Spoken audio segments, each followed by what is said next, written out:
How to lock a layer in Gimp. When I take a move tool, here you will see that this layer is not locked. I can move this layer any way I want. Now to lock this layer, what you need to do, first you need to activate the layer that you wish to lock. To activate the layer, simply here in lower right corner, click on the layer that you wish to activate. And then here you can see lock. And when you click here on this little cross, you will lock this layer. Here you can see I cannot move this layer.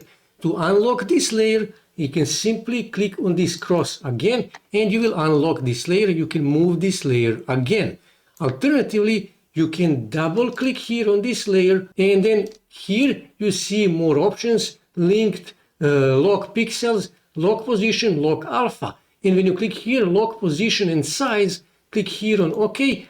I will lock this layer, I cannot move it. To unlock it, you can simply click here and you will unlock this layer again. Okay, so this is how you lock a layer in Gimp.